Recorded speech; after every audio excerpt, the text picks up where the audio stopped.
Star Trek, the ultimate franchise.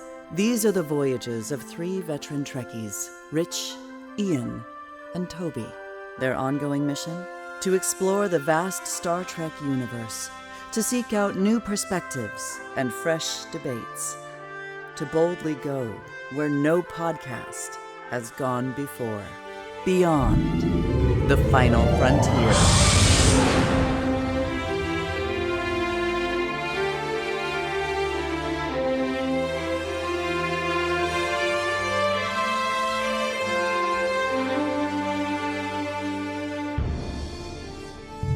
Hello and welcome to Beyond the Final Frontier, a Star Trek podcast hosted by me, Rich Matthews, and my esteemed colleagues, Mr. Ian Spelling. Hey guys. And Mr. Toby Weidman. Hello. If you're joining us for the first time today, we've done a couple of episodes already. The first one, it ranks our favourite pieces of Star Trek, whether that's episodes, movies, etc. And then last episode, we ranked the season premieres, well, series premieres actually, isn't it, for all the shows. So the first episodes, the pilots. Now, to sort of bookend that thinking, we're going to rank the series finales. We now believe there is 10 of, although I think we'll get into, in the same way we got into a debate about pilots, whether or not they were actual pilots, we'll come up again as to what's actually a finale in this. And actually, based on that discussion last episode, I have ranked mine according to that criteria, because a couple of them clearly are not finales. So if the crew are all ready to go, it would be nice if you said, "I captain" or something. No, that's right. Oh, you're the captain, right? Yeah. Screw okay. you, captain. I'm probably helmsman or Acting ops. captain. Yeah, helmsman or ops at best. Yeah, I'm just running things and pushing buttons. I'm not doing anything else. The last couple of episodes I've kicked off, so we'll carry on. We'll be ranking the 10 series finales, or, to be accurate, last episodes of the various series, not including, of course, any still running. For my number 10, I've actually done me away mission and watched the animated series. I think it was Toby last week was saying that it was hard to get through because it's shorter and it's clearly an animation. And the thing which struck me was just the number of shots of basically faces talking and barely moving. It was kind of weird. So my number 10 is the counterclock incident from the animated series, which again is not a finale. It's just a last episode. And like my new experience of the animated series, it's generally, it's a good idea. It's interesting. The parallel universe sort of going in reverse, a reverse chronology, and was worth it just to hear William Shatner's attempt to sound young, which was very interesting. And also because Robert April's in it, which is always interesting. And he makes a very Roddenberry decision to not stay young in his wife at the end, and it's one of the most Star Trek choices I can think of, to go, no, I have lived a full life, therefore I do not need a reset. Voiced by Jimmy Doohan. Well, and isn't his wife, now Ian will know this, Nichelle. Yeah, it was. I was going to say, it sounds like Nichelle, and she doesn't really sound younger when she's younger, which was kind of strange. And also, one of the things I bumped on watching all of the animated series this time was the theme and it not being the right, and it is and it isn't, and it's all a bit lots of cognitive dissonance going on with me watching it, I found. So I don't really have a huge amount to say. It was fine. It was a decent episode of the animated series. It was an interesting premise. It was too short. There's never enough action going on, even though it's animation, ironically, and it was fine. Ian, what's your number 10? I'm going to go with cognitive dissonance as this week's febrile. So, I was going to throw in erudite this week. I literally wrote it down. This week's febrile is erudite, but you beat me to it. I'm gonna go with verisimilitude. Ooh, that's a tad obfuscatory. My number 10 is actually Turnabout Intruder from TOS. I have reasons for defending counterclock incident, to be honest. So and there's another one between that as well for me. Oh wow! So okay. We're talking 10, 9, 8 if we go backwards. Turnabout Intruder is a lousy episode from beginning to finish. It's just awful. The acting is off from several of the main cast, which I thought was very interesting. Bottom line, it was just a sad way for the show to go out. I also just want to quickly point out that the mission statement for this particular segment that we're doing isn't best finales. It's our favorites. Yeah, absolutely. So I just want to clarify that because the best is not my favorite when we get to the top, which will be an interesting topic of conversation for the three of us, I believe. And I have a feeling a lot of fans feel the same way about certain episodes where, hey, I love this because it's got this, and this, but I know this one is actually a better episode. That's me. Turnabout Intruder, TOS number 10. Tobes. My last 2 entries are going to be shows that I basically haven't seen.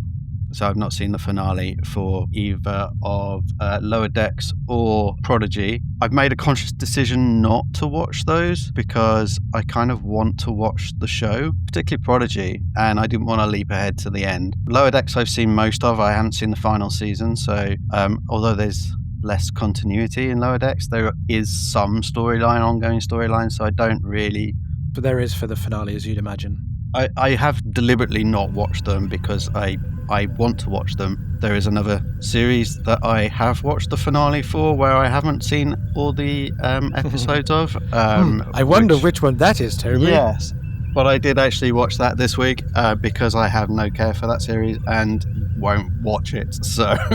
Does this mean that we need to be respectful of spoilers? No, I don't mind. I don't think it would spoil Lower Decks, but it might damage your viewing of Prodigy. However you sum it up, you're not going to explain everything that happens in it. Not like we're telling him Kirk dies in generations, that kind of What? Spock dies in Wrath of Khan, Next you'll be telling me Data dies. Oh no, that film never happened. So I'm going to skip these last 2 entries and just let you guys chat. In which case, then my number 9 is Turnabout Intruder, which is only ahead of the counterclock incident because of all the reasons I gave. With Turnabout Intruder for the original series, it's hammy as fuck, and there's a little bit of enjoyment in that. I'd forgotten all about Shatner's playing a woman, and yet still talking like Bill Shatner. It's like the actress playing June didn't even try to sound like Shatner, which is what you do now. You say, okay, you sound like Shatner because Bill's not going to be able to sound like you. The moment at the end when they do the fight, with the fights all going on, and Shatner flings himself against the wall and things like that. It's just really funny. So it's not a great episode. It's certainly a piss poor end to the original series. Like it is a little bit of an injustice, and thank God for the movies. Because if this was genuinely how Star Trek had gone out, that would have been a damn shame. But also, I just love, it's got maximum bug-eyed acting from DeForest Kelley when he's suspicious of Kirk. And there's that scene in the hall between him and Kirk, and when Kirk has just ordered, no one is to talk to her without my permission. And the back and forth looks between McCoy and Spock are just awesome. Because it's like, I was like, go on, Leonard, you want to raise your eyebrow? Leonard, you do? Oh, you didn't. Oh, well. And it's also, sadly, I wrote an article for the mag years ago about how, although Star Trek is progressive, it's still very much of its era. And one of the things which still sadly sort of typified Roddenberry's generation, is he a greatest generation? I think he must have been. Certainly wasn't a boomer. Is a slight chauvinism. And it's no point in ignoring it. It's still progressive. Her and all of that is great, and she's on the bridge, and there's the interracial kiss and things like that. But nonetheless, they're all wearing short skirts. They're still very girly, and men often step in. And this is not a good look for Star Trek, the way the body swap and the woman is represented. I enjoyed watching it again. Let's put it that way. It was a giggle. It's definitely sexist, borderline misogynistic. Unfortunately, there's a awful line in it where it's better to be dead than to live alone in the body of a woman. I mean, that's pretty damning, like looking at it in retrospect. Yeah. So yeah, I mean, I think it's problematic on that front. And I know there's thinking that it was sort of a reaction to drive for feminism, which was going on at the time. It's sort of a reactionary take on that, and like the message is pretty clear, I think, and it's not a good message. I also have a question. I don't know the answer to this, and maybe Ian, you might be best placed to answer this if you know. But where was Nichelle Nichols on this episode? Depending on your source, she either had a prior singing engagement, which she had at the time. If you remember, she also wasn't in Doomsday Machine, so if that's possible. And also, she had a limited number of episodes in her contract, so rather than a full season. It's quite possible that this was just another episode and she happened not to be in it. Again, what a tragedy for that to be the last episode.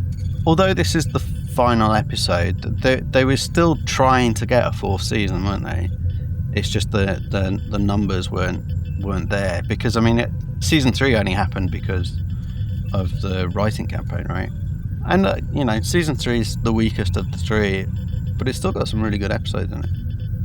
Yeah, it's just erratic, and I think you can feel the strain of trying to keep it on air, basically. And I think one of the truisms of Star Trek is that it often, while Roddenberry was still at the helm, meaningfully at the helm, is you can see a reflection of the stresses and strains of trying to keep it going.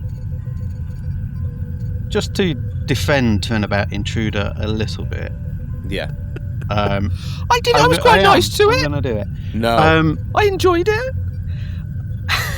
I think Sandra Smith, who is Dr. Lester, I don't think she's particularly bad as Kirk. I think she does quite a reserved. Well, there's a compliment. You weren't particularly bad in bed. No, but I think Come on. I think she's quite believable as Kirk. Not that she necessarily copied mannerisms or anything like that, which you could put down to the mind being in a woman's body. I just thought hers was a good performance. I liked the mutiny angle. I thought that was an interesting thing to throw in and a good dynamic, and I liked the conversation between Scotty and McCoy just before the judgment is passed in the trial. Yeah. I thought that was a nice conversation where they're doubting themselves. I remember Shatner's performance being a lot camper than it was on a rewatch. Oh, how camp was it in your brain then? Because it was pretty camp. Not that it wasn't, but I remember it being a lot worse than it was. And so, What was he wearing, high heels in your version? Guys, is that a British phrase? Camper? Campier, we would say here in the States. Yeah. Yes. True. Campier. Yeah, you're right. Yeah. You guys are weird. well, we invented the language, man. Oh, careful. Slippery slope. Slippery We slope. spent way too long on this particular episode. Let's save the length for the better episodes. Mr. Spelling, what is your number 9? Number 9. Well, I'm going to go with These Are the Voyages, Enterprise. Ooh, I wonder where that was going to pop up on yours. Its heart was in the right place. Oh. I remember the conversation at the time with the producers saying it's meant to be a love letter to the franchise. It covered all 18 years of the Berman production era, so they tried to, squeeze a little bit of everything into it. The idea and the execution were terrible. To turn the Enterprise finale into an episode of The Next Generation was just not good. I also thought it was basically a slap in the face to everything that had come before it on the show, which I was not a giant fan of, but I liked. Just by comparison, I didn't feel Enterprise in general. After the pilot, which I always thought was like the best pilot, I thought it kind of drifted too much for my taste. Plus, they killed off Trip, which I didn't think worked. And I will say, though, I think this was just a quick add-on at the end, but we got the formation of the United Federation of Planets. And I thought that scene was really well done. It didn't look cheap. You had that beautiful set that they did this in. I don't know where they filmed. Why wasn't that the end? Right.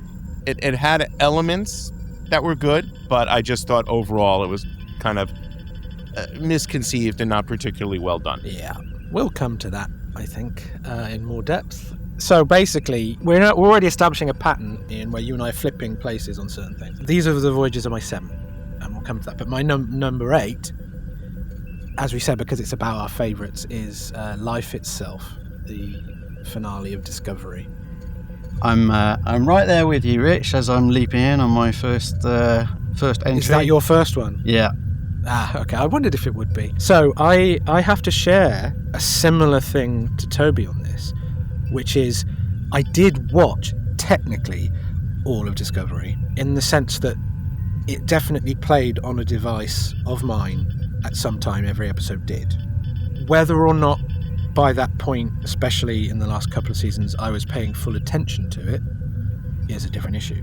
So although, as I said, technically I have watched it, I wasn't invested. I wasn't engaged. While I really liked how their decision to go into the future, because one of my primary complaints is I want a new Star Trek show that carries on, rather than going backwards all the time. It was an odd chimera of the two things. Chimera.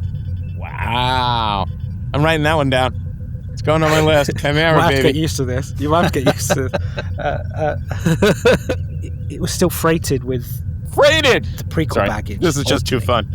fun. So I found myself, I gave the finale full attention, but found myself sort of snorting regularly through it in a sort of kind of way. Also, so I'm a huge David Cronenberg fan, massive David Cronenberg fan. One of the best moments in my life was when I got to interview him. And I just found myself really, really grumpy that he's in Discovery.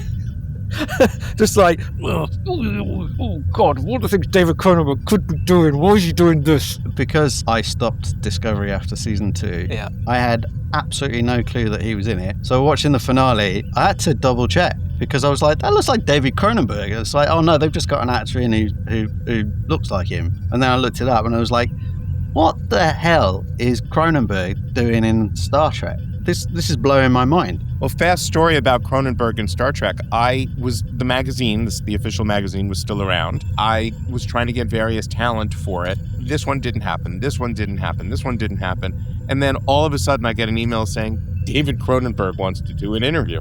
And I'm like, okay. And he was great. Absolutely great. He's lovely. But I was like, He's an awesome guy. of all the things I'm interviewing David Cronenberg again for, it was that. I'm jealous of the both of you. From what I read, he was a big fan of the original series, though. Oh, I loved the character. I thought the character was great. I thought he underplayed it to perfection. The glasses, the fact that he's wearing these thick glasses when nobody else on the show wears glasses, an extra bonus for getting through the show. That's very kind. What do you think then, Tobes, of what he turned out to be? Ensign Daniels. Yeah. There was lots of little things that I think they threw in there. I don't know if this was deliberate, but there felt like there was elements of TNG's The Chase. There was definitely how they get rid of the Breen was essentially how Riker deals with an insurrection. Oh gosh, what's the race? The Sona. The Sona, yeah. I mean, that was basically exactly the same plan. And then just throwing Ensign Daniels in there. I didn't really understand why he's got Geordie's visor on his shelf. Because it's cool, man. It's cool. Cisco's very clean-looking baseball, which, like, when you see it at the end of DS9, it's filthy. When it's on Kira's desk at the end. Yeah, I don't know. I guess it would have given some fans a ooh. Did you enjoy the video game fight sequence? Yeah, of course. There's fighting. It's very dark. It's very moody. It doesn't look. If you showed a grab before Discovery was on air, you'd never thought it was Star Trek. And you've hit on a very good parallel, which is The Chase looks like an equivalent is watching old people go on a Zimmer frame in comparison to watching the way the same sort of issue is resolved with the progenitors in this, and people falling off ramps and dropping a thing and swirly lights, and it's kind of like, yeah, okay. But as ever, I find it, my judgment is probably askew because I wasn't invested. I kind of liked the ending, but it wasn't earned. I could see how it might work for you if you really cared about what had happened. Also, I don't like any show that redesigns the uniforms over and over and over and over and over again. Agreed. When we ultimately do our rankings of uniforms, I'm sure, along with my starship fetish, my uniform fetish will come out. At the end, it's like, oh, for God's sake, another uniform. Picard is the same for that. It's just like, well, that uniform looks great. Why didn't you just use that uniform? Tobes, the floor is yours. I'll prep the spleen bucket. Well, I obviously didn't have a clue what was going on. It was very hard for me to follow it because I just haven't followed what happened during that season. I tried my best to look at it objectively as a finale and rounding off the series as a whole. I'm going to throw out some good stuff. I think the production values, Never in question, no. very good throughout the whole show. I think the actors do the best with what they're given. I don't think there's any lack of effort in there. No, Soneqa's really good, but it's just, as I said, I don't care, sadly. And I do think it at least attempts to offer an emotional sign-off for the characters in the series. The wedding scene and then what follows after that with the time jump. And I'm going to say Michael Burnham makes a dapper admiral. I think she looked really good as an admiral. But then we come to the bad stuff. Oh. That is so melodramatic and like over the top. It's just, I can't get into it at all. It doesn't feel like Star Trek. It feels like a very sort of generic teen sci-fi show. Maybe that's the market that they were going for. I don't know. 50-something man condemns new Star Trek as for teens. Yeah.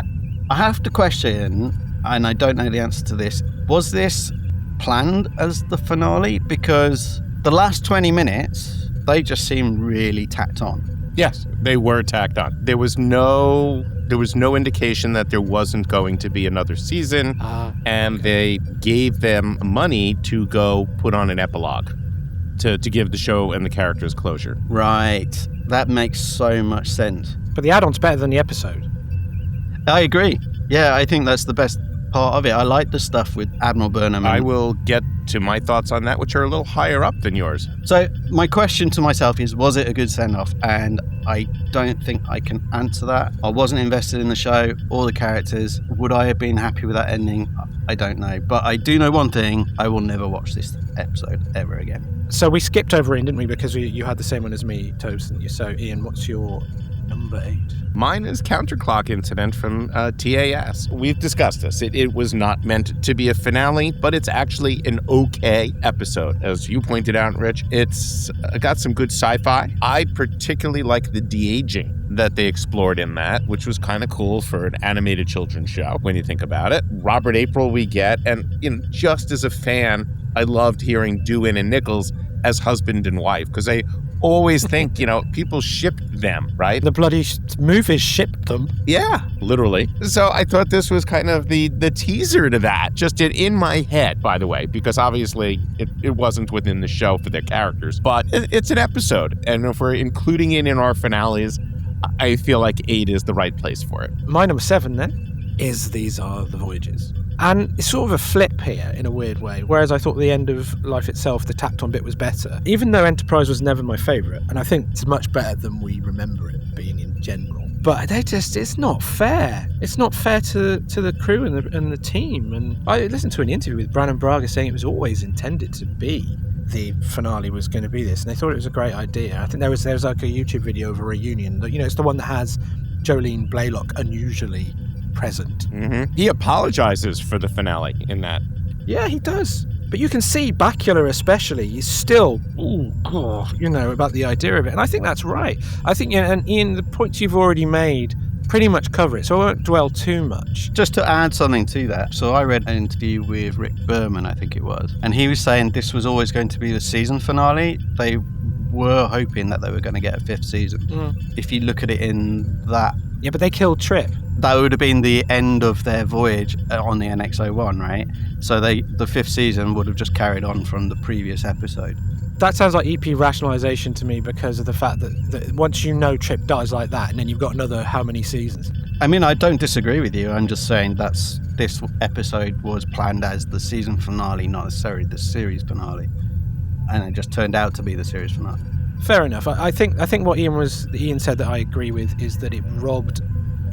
There are moments of profound Star Trek gravitas in this, or should be, specifically the UFP and all of that sort of thing. And as you say, Ian, it was big and grand, and they didn't, it wasn't like they rushed it or it was a bottleneck where it was just a guy in a room. But yet the Riker Troy thing just makes it feel so, oh man. And also just a poor choice where, for all the will in the world, I love Frakes and Marina. They do not look like they did on TNG, and that's fine. We weren't even revisiting those two characters after the show, if you see what I mean. Yeah. In a sort of, it wasn't even that. It was meant to be on TNG. This is like a little Gaussian knot of complications that just make me my head explode when I'm watching it. So ultimately, I'm not surprised they were pissed off as a team that this is their end. I'm glad Brannon Braga apologised.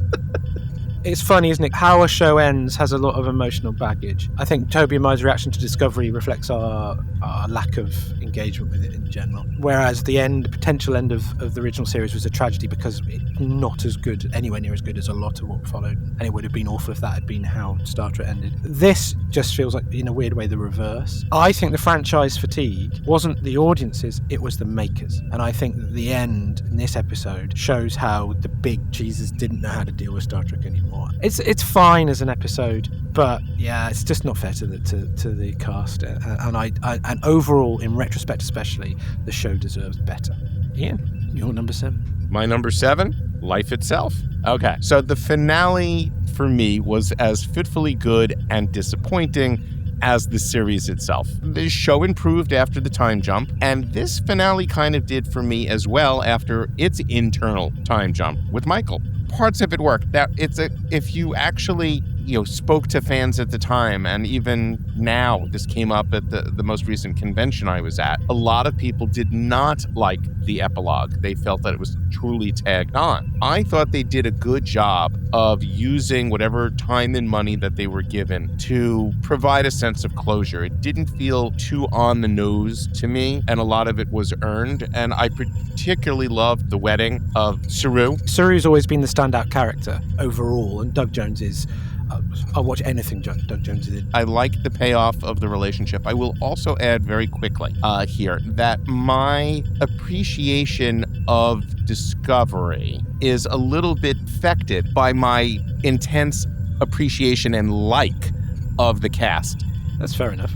I do try to be as objective as possible when doing these things, but I will tell you that they are the nicest group of people. I don't doubt it. And, when it was time to do interviews, they were available. If I had to do phoners, they were great. If I was in New York and they were in New York, they could not have been a lovelier group of people. To the people who say that Burnham cried a lot, I remember discussing this with Sonequa, and she said, that's what the script says. I played the script. So I will defend that, on her part, because she did what she was asked to do. Now, some people will say, oh, was it too much? Did she overdo it? What's with the whispering? Whatever. Sonequa's one of the nicest human beings you will ever meet, and I think that came across in the character, that she's a decent person. Yeah, I think that's the reason I always liked her. Right. It isn't the writing. Right. I have no criticism of the actors whatsoever. Like I said, they do the best with what they're given. It's one of those catch-22s for me. I hate crapping on Discovery because I like the people involved so much. But, if we are looking at this as objectively as possible, life itself, like I said, is much like the series itself. Some really good stuff and some really disappointing stuff. Fair enough. We will not try and draw more from you. It's a chimera of an episode. It is. Well, it He's the academic, Ian. My next spot is Turnabout Intruder. I think we've discussed it enough. There's a reason why it's often in the worst episode list of Star Trek in general. I would choose to watch this over the Discovery finale, so that's why I got.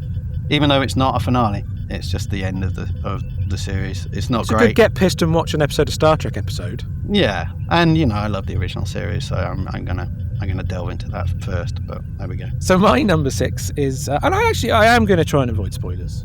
I think I've decided. Obviously, they're higher in my list, so I don't particularly want to spoil anything you haven't seen if you are now piqued to watch it. So my number 6 is Lower Decks, the new Next Generation. Like the show itself, just when you think it's just a cartoon comedy, it just has this essence of Star Trek and a love for its source material that this final episode really, really showed. So it's an interesting thing that I was thinking about this in between records, that one of the things I will criticise and often will say about the current Star Trek is it's too emo, it's too on the nose, it's too much trauma, everyone's too damaged. It's all about the characters trying to reconcile their emotional trauma rather than just be competent Starfleet people. In the reverse, Boimler isn't hugely emotionally damaged, even when he's dealing with his other universe doppelganger now, the other Boimler. But he is incompetent in a weird way, but not. He's got a sweetness at its heart because you've got these people who are brilliant Starfleet officers trying to be and trying to live up to the ideal, and that's the thing that makes it so good, is this and Prodigy maintain the ideal of what the Federation and Starfleet should be. And that, I think, again, Ian was talking about that with talking about the Picard premiere, the pilot. That's one of the issues, is it's like the darkening of Superman for me. It's like you can have them in dark situations without darkening it. You don't have to introduce trauma for a character to be interesting. You give them conflict and challenge. And at its best, Star Trek is all about that. You think about Wrath of Khan and everything that happens in that, it's really quite dark. but it never feels as dark as this first 2 seasons of Picard. That's what Lower Decks gets right. It can be funny and satirize it, and also the jokes are so many callbacks to things that make you laugh if you're totally steeped in Star Trek. So I won't spoil what happens. It's just really nice. It's really funny. I will say that the Schrodinger possibility field is a good idea, and it's still funny, but it's also a good sci-fi idea. All I'll say is it neatly turns its own premise on the head at the end in a very pleasing way. So you're saying they're not just 2-dimensional characters? Ha ha. So we're at number 6? Yes. I'm going with The Prodigy. The Prodigy is a band. Let's just be clear about that. It's like Firestarter suddenly. Smack my bitch out.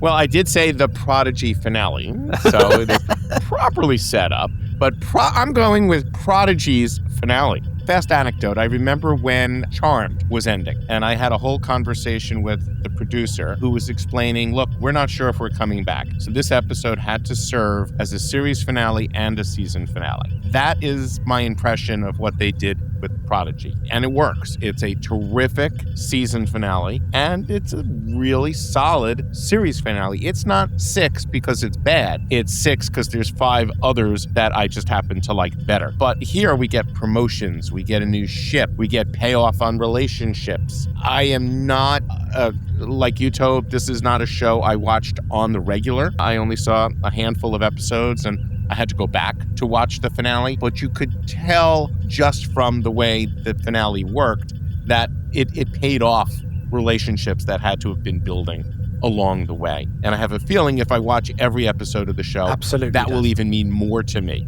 when I watch the finale again. I'm going to shut up there just because I'm no expert on that particular show. As I've mentioned in previous episodes, other than the animated series, the original animated series, I'm not that much of an animation guy, so this is my homework going forward, is to watch all of the episodes of Lower Decks and Prodigy. My next choice is, unsurprisingly, the Counterclock Incident. I just have it ahead of Turnabout Intruder because I enjoyed it a bit more. It's basically a Benjamin Button story, right? I very much enjoyed Baby Sulu and Baby Uhura not understanding how to use their workstations. I thought that was very funny. Echoed kind of everything else that people have said. I'm interested, did you look up the writer of this? So it's Fred Bronson under the pen name John Culver, who wrote 2 TNG episodes, Menage a Trois and The Game. Oh. And I think basically that says everything I want to say about that, so we can move on. All right. Okay, so number 5 is, for me, Prodigy. I will confirm what you proposed, Ian, that when you watch all of it, it does pay off. Prodigy is interesting because a lot of the criticisms which you could level at Discovery in terms of the visual presentation, Tobes, is sort of present in Prodigy, but it just feels more controlled, and it doesn't feel, it feels embedded in it as a show instead of it a layer applied on top of. And again, it, like Lower Decks, while Lower Decks is a more concrete finale, it's just, you're filled with a sense when it finishes, when it wraps, of exploration, of possibility, and you want to see where it's going. I mean, you know you're not going to, but in that sense of this is it. This is you're warping off into more adventures and more Star Trek, and that's what's so great. And yeah, it does tie up a lot of lovely things, a lot of character relationships. And for Toby though, is that there are returning characters by this point, rather than feeling like member berries or add-ons or Easter eggs and fan service, whatever term you want to use. I'm going to say I know of the guest stars because when I watched the pilot for our previous episode, I kind of did a little bit of a read around it and sort of saw that the Wesley Crusher is in it and the EMH is in it and Chakotay is in it. Okay. So I do know that there are people who show up. I don't know when and where, but and I don't know if it's just a 1 episode guest spot or whether it's more like Janeway and it's a longer thing. But Prodigy for me is, for Wesley Crusher, what Picard season 3 was for Picard and the Next Gen cast in general.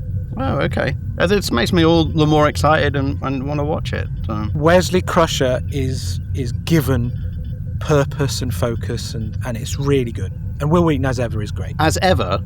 Hold on. I've never had a problem with Wesley Crusher. What, in season 1? Yeah, no, never had a problem with Loaded Crusher. I don't know why.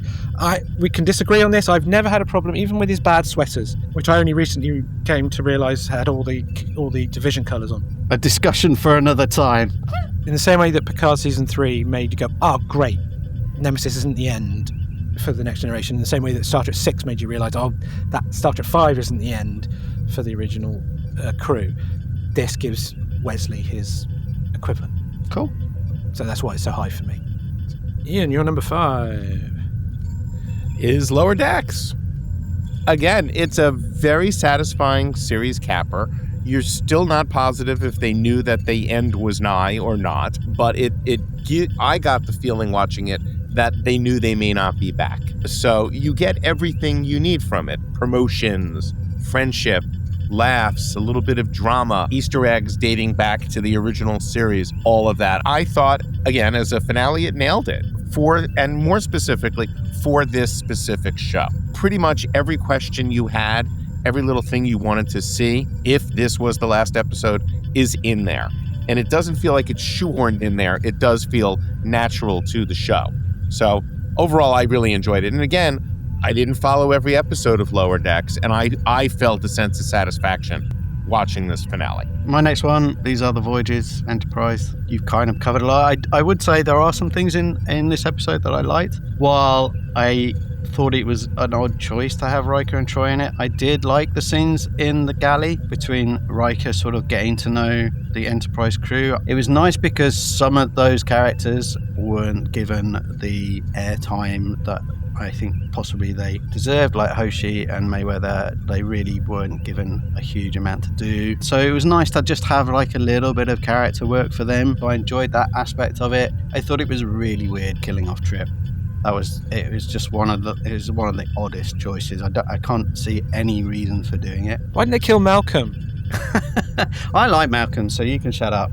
Why kill a character in the finals? Are they trying to recreate this kind of Spock Data thing? Is that what they were trying to do? And like add some emotional heft or something? You had the creation of the Federation. You didn't need that aspect of it, and it just adds a depressing edge to the finale, which was just completely unnecessary. Yeah, not a sad edge, not a tragic edge. Like, ugh. Yeah, but I did like the final 30 seconds with the opening monologue and the 3 ships and flying off into the... I thought that sort of got me a little bit, but that, other than that, I think you both said it. It's fine. It's just not how I wanted to end it. We're into our top 4, and we've all got the same 4, interestingly. So it's going to be very interesting which way around this pans out, especially after the pilots, where I was more surprised than I thought especially by Ian's choices. My number 4 is Endgame Voyager, because I just feel like it was trying to do too much. It sort of wrestles with all of its plot lines and attempts to get back. And I also felt that the final plot line of having the embittered Admiral Janeway go back in time to facilitate the Voyager's earlier return, that should have been an episode, not the finale. I didn't mind it in a weird way, and it should have set them on the course and then you continue, because it robbed the actual crew, for me, of a lot of agency. That it made it too... It was like, oh... I really wanted them to triumphantly return and it be brilliant. And oddly it wasn't because of that for me. It was sort of, it still works, the Borg stuff, it's all good. One of the best things Voyager did was expand the Borg and make it interesting and explore it more. And I thought there was nowhere to go with the Borg after First Contact, but Voyager showed that I was wrong about that. The characters are all great and it's all really good, and I do like seeing the future versions. They are alternate future versions ultimately, aren't they? And so it's like a mirror universe kind of deal, slightly, not quite, you know what I mean? It's almost like it's trying to do what All Good Things did. That's the comparison I would by make showing now. you alternate versions of future versions of the characters, and didn't really know how to do it. And so it tried to have its cake and eat it in the finale, and it was like, oh, and that just drew attention for me to it not being All Good Things. I like it. It's number 4.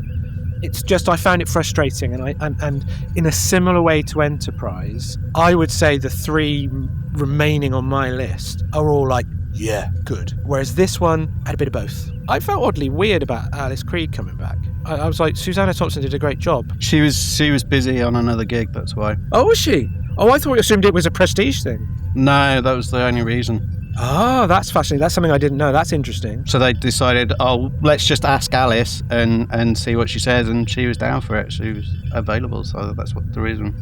I don't really have much more to say about it because essentially it looks good. The actual drama works. I just think the concept is one step too far, and I didn't, in the same way that I was a Quantum Leap fan that was irritated that I didn't ever get to see Sam leap home, even though it was poetic that he didn't. I wanted that crew stepping off that shit, and because I felt like they'd earned it by that point, and you didn't get it, and so ultimately was dissatisfied for that reason. They sort of do it in reverse, in that the celebration of them being at home is sort of all played out in the alternate future, and you see the celebrations on, is it the 10-year anniversary or 20-year anniversary? I can't remember. Lots of fake grey hair, that's all.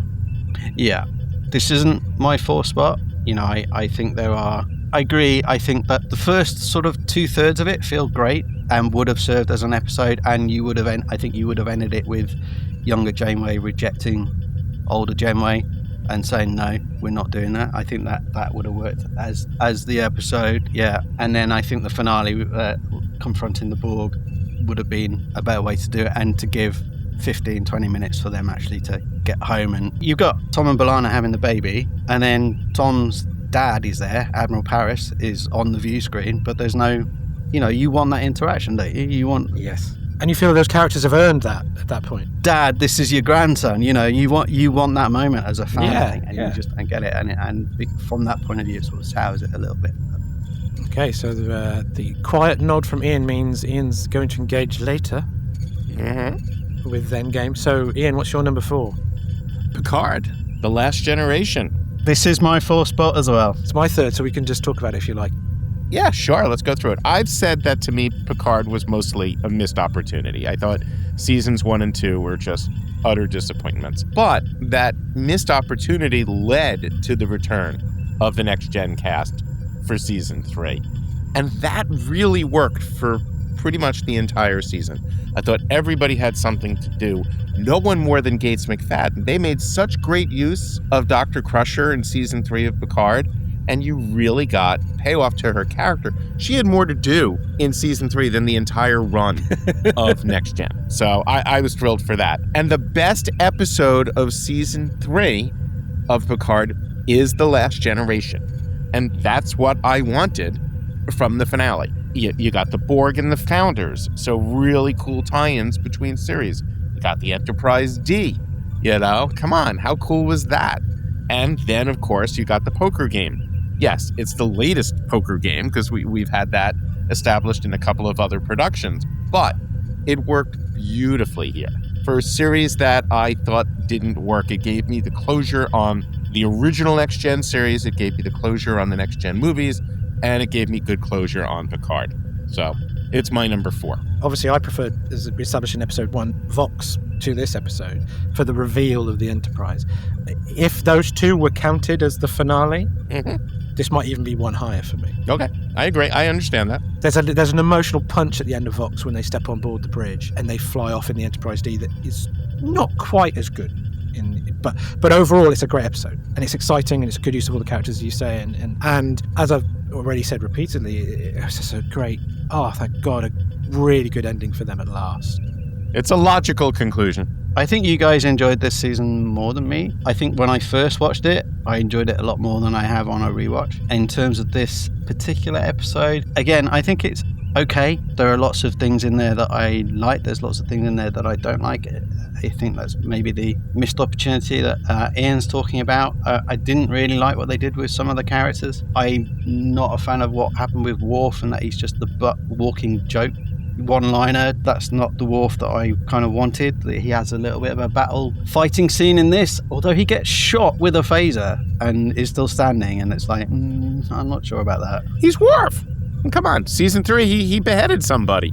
How cool was that? Yeah, I know, but being shot with a phaser by the Borg... And he's so peaceful now. He's so peaceful, he's sleepy. One trope I really dislike, and it comes up in this, is an impossible task. I can do this, just trust me. I hate those moments. I really hate those. Like the data moment. Yeah, I can feel it. I can do this. It's like, and then they go on a Return of the Jedi Attack on the Death Star run, which doesn't suit the Enterprise D for me. It's a little too shooty pew pew, which is very modern Star Trek. But I can't argue the final scene where they're playing poker and drinking. It's probably better than All Good Things final moment. I think the fact that they, as I understand it, they just let the camera run and let the cast just chat, and then selected bits to use for that last bit, and you can really tell that they, these guys love each other and they are a family, and you feel it. This is the winning scene of the whole episode for me. Picard gets to quote Shakespeare, the best. Someone described it as like the Jerry Bruckheimer Michael Bay moment where the Enterprise swivels in above them. That's a great moment. I still think the dialogue is a bit clunky. I think the cast sell it a lot better, but maybe that's just because I love those characters more. The father-son dynamic, I thought that's a really strong aspect. Yeah, Ed Spilliers was really good. I think he's a good argument for the Legacy series for me. That which sounds like that's never going to happen, but there we go. For me, I think the story is okay. Changelings, Borg plot, really good idea. I'm just not sure the execution was how I would have liked to see it, but there we go. My number 3 was The Last Generation. So, Ian, your number 3. All Good Things. Wait a minute. You can't bury that. Say it again, Ian, please. All Good Things. ... is my number 3. We definitely do not snap on that. Yes. So, a terrific episode, a great finale. Action, tension, story thread payoffs, in-jokes, emotion, camaraderie between the cast and the characters. Terrific use of Q, actually, bookending everything. Arguably, the best finale. No doubt in my mind that it is the best finale. It's not my favorite. You're leaning on that distinction now. I will die on that hill, just in terms of my favorites. This is where I go from objective to subjective, because we're talking favorites, not, best. It had everything I wanted in the finale. I thought it looked beautiful. I thought they slowed the pace down terrifically so that you did get your character payoffs while giving the bigger, broader story of this crew and the ship its due. But there's 2 others that I would watch before I would watch that one. And I'm not going to go into my feelings on All Good Things yet. I'm not either, because Ian's just mad. But you did hear my argument. I accept that it is the best. I more than accept. It's my vote for best. Okay, I understand that. As someone that stands in front of students, undergraduates at university, and preaches subjective versus objective, and because the premise of our show is our favourite, absolutely. But objectively, you're mental. I've been told that with anything else in life, so why should it be any different with the Star Trek series finales?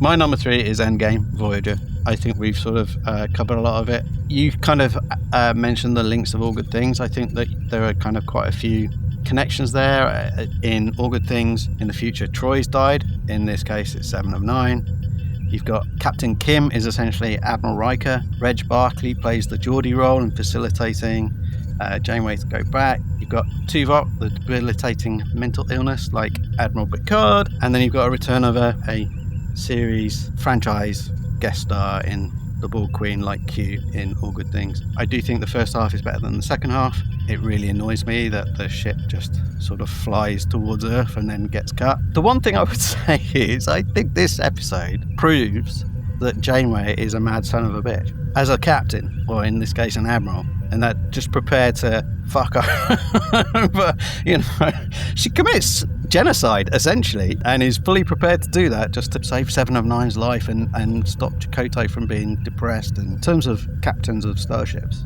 she's one mad son of a bitch. Wow. My number 2 is What You Leave Behind. Ditto. Deep Space Nine. To mirror your argument, Ian, I actually, in terms of affection, think that What You Leave Behind and All Good Things are equal. And so as when I was looking at differentiating, that's when the best thing came in, because I love them both. I've not a lot of negative things to say about What You Leave Behind, to be perfectly honest. It's tear-jerking, it's beautiful, it's a lovely cap, it's epic, there's probably a little bit too much of the par race, the switch. If you have a problem with that, the whole religiosity of Deep Space Nine, then that bump before this point. But I also like the fact that two of the best baddies in Star Trek are so front and center.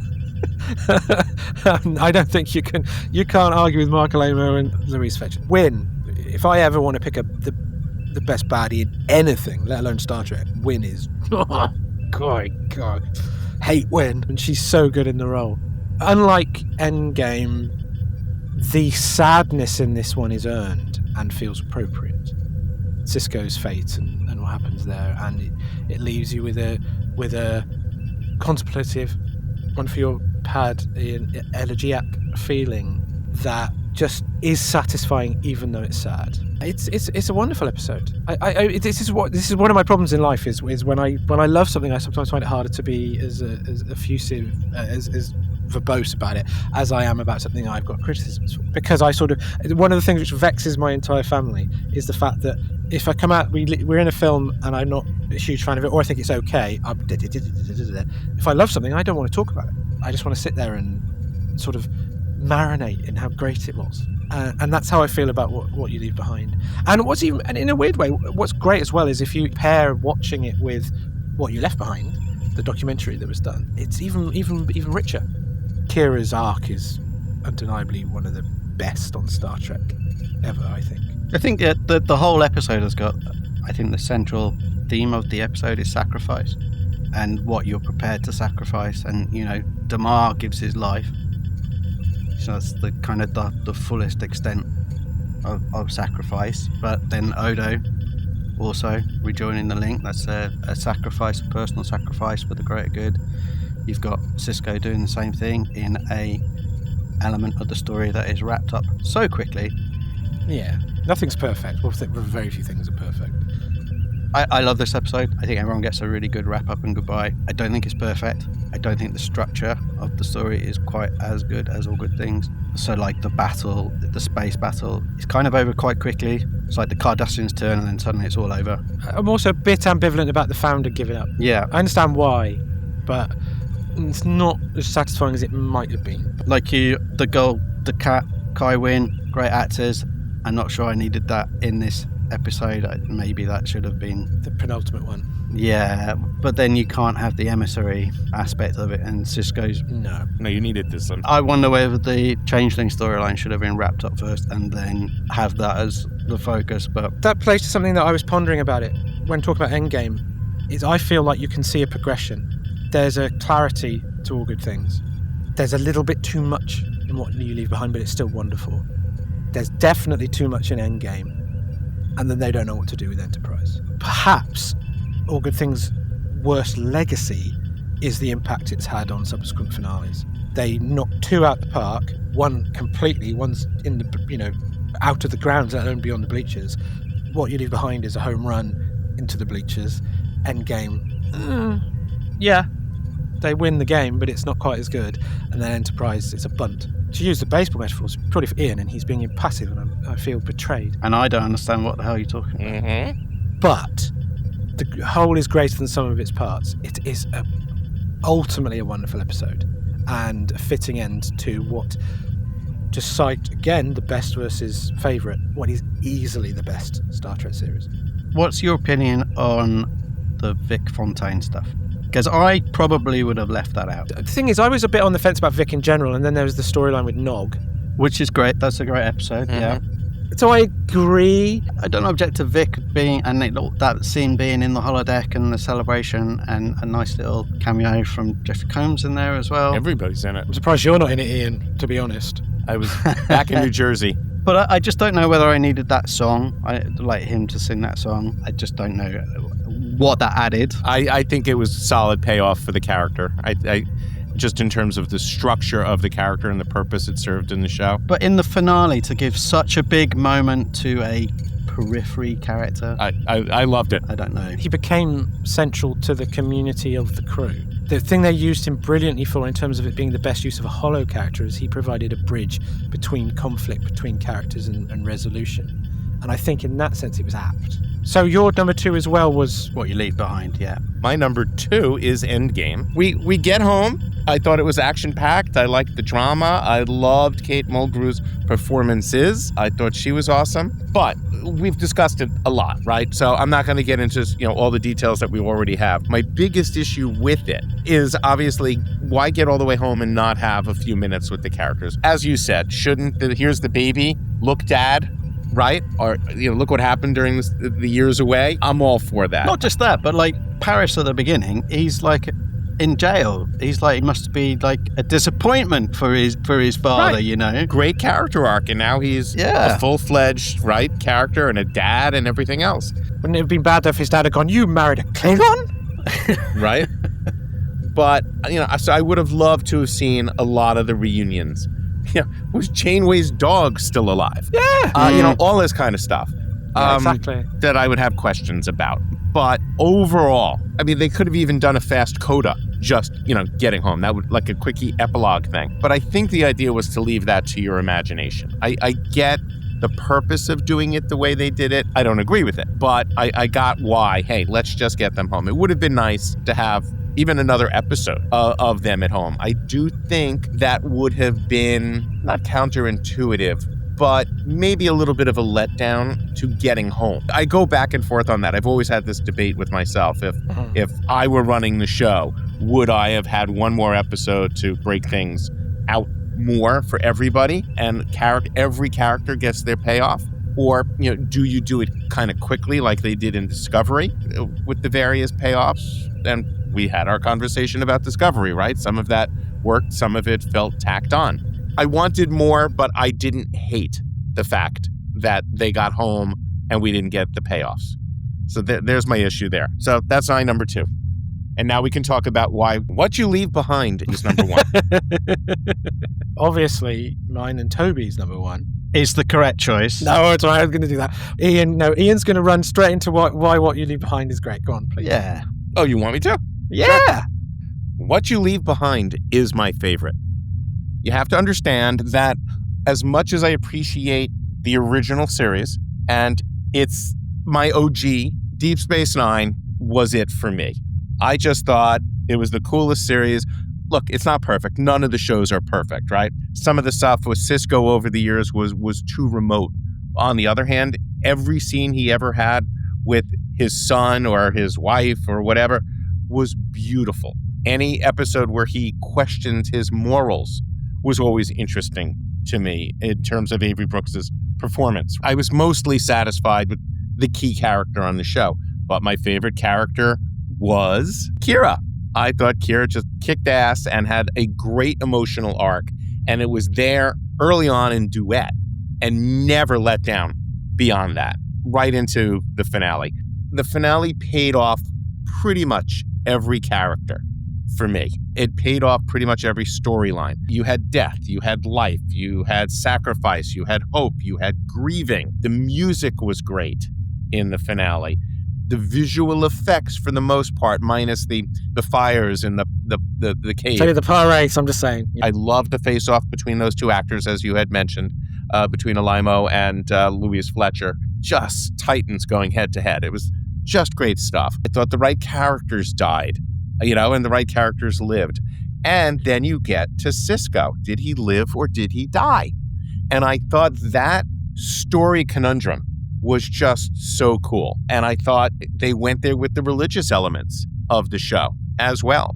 The goodbye between Odo and Kira, that was cool special effects. Lovely and metaphorically done and all of that. And as in terms of a final shot for a show, Picard's was great, right, with the poker game, but it had been done before. I loved that you had Sirach, Lofton, and Nana Visitor together for the last shot of Deep Space Nine, and the pullback of the camera to them, arm on shoulder, touching the hand when he touches her hand on his shoulder, and just the pullback to the space station. I just thought it was everything I wanted that finale to be. If I'm on a desert island, if I'm in the Caribbean, that is the one I would sit and watch. If you said to me, Ian, There are 10 finales. You have to watch one now. Which one are you going to watch? For all the various reasons, for entertainment, for closure, for the fact that Deep Space is my favorite of the shows. I'm going with What You Leave Behind, and you guys can argue with me, but you'll be wrong. It's fine. There's no argument. You're incorrect. It's simply that we prefer one of the greatest episodes of television ever made. It's fine. Yeah, all good things. I wouldn't say this often, but I think it's near perfect. And I think that, sadly, it cost us a good next-gen movie straight out of the gate.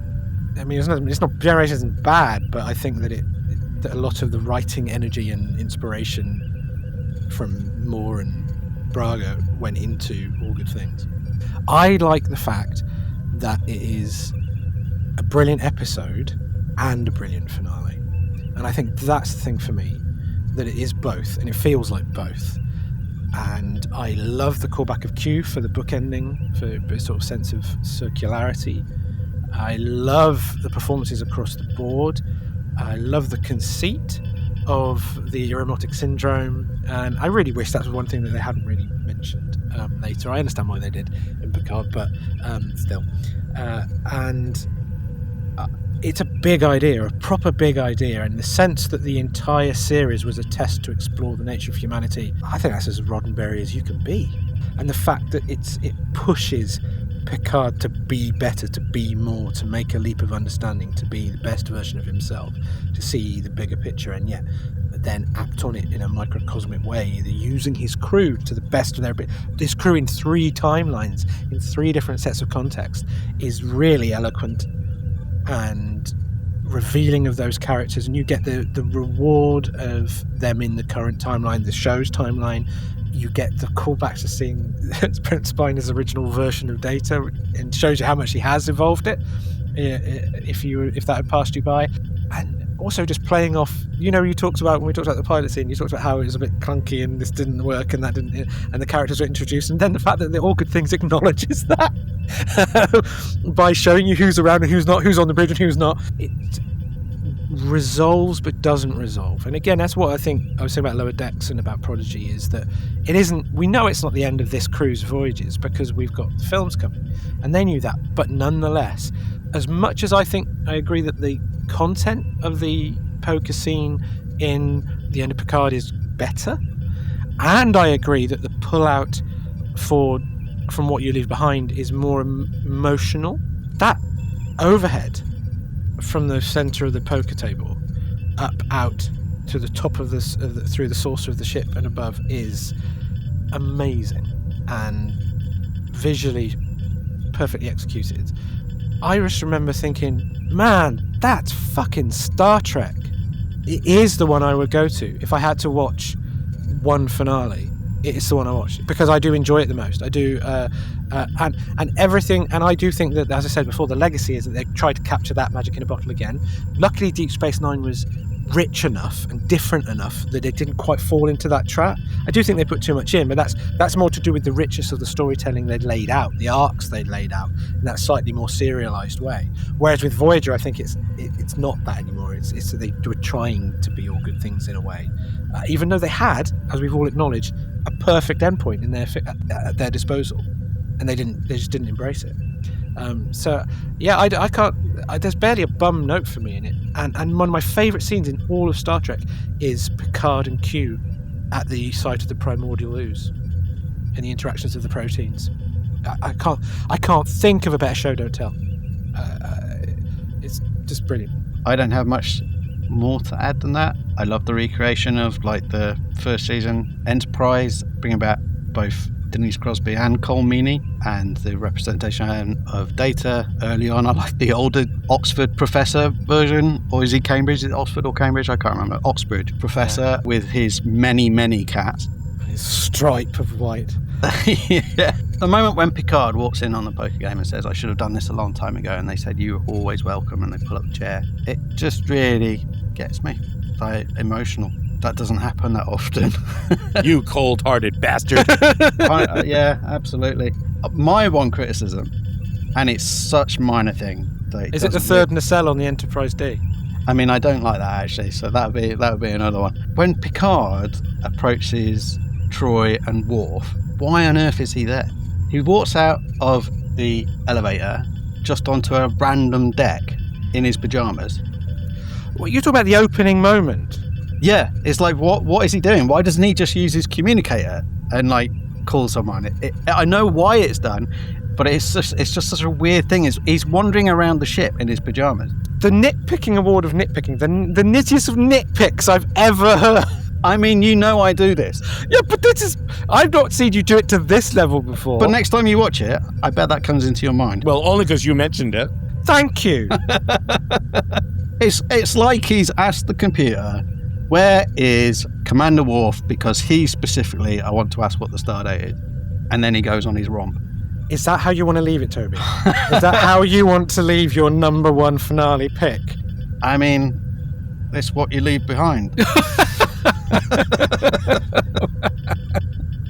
All good things must come to an end, and what you leave behind is your end game. In the last generation of the project. That's our rankings of our favourite finales. Interesting points of distinction, but I don't think anyone can argue that 2 brilliant episodes of television topped all of our lists and represent, both of them, what makes Star Trek so wonderful at its best.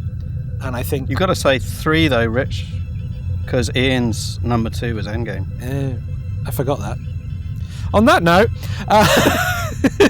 thank you for joining us on our journey beyond the final frontier. And next episode, we'll be discussing our ideal bridge crew. Thanks for listening to Beyond the Final Frontier, a Star Trek podcast with Rich Matthews, Ian Spelling and Toby Weidman. If you want to get in contact with us, you can email us on beyondffpod@gmail.com or check us out on social media. You can even join our Patreon at BFF Beyond the Final Frontier. Huge thanks go out to Alex Weidman for the brilliant original music. Please search Alex Weidman Composer on YouTube to hear the full fantastic theme and more. Also thanks goes to award-winning voiceover artist Cissy Jones for our excellent opening monologue. Find out more about her incredible work at cissyjones.com. And of course, last but not least, our brilliant artwork comes from Russell Seal. Discover more of his work on behance.net/Russell Seal. Thanks again and see you next episode, Beyond the Final Frontier.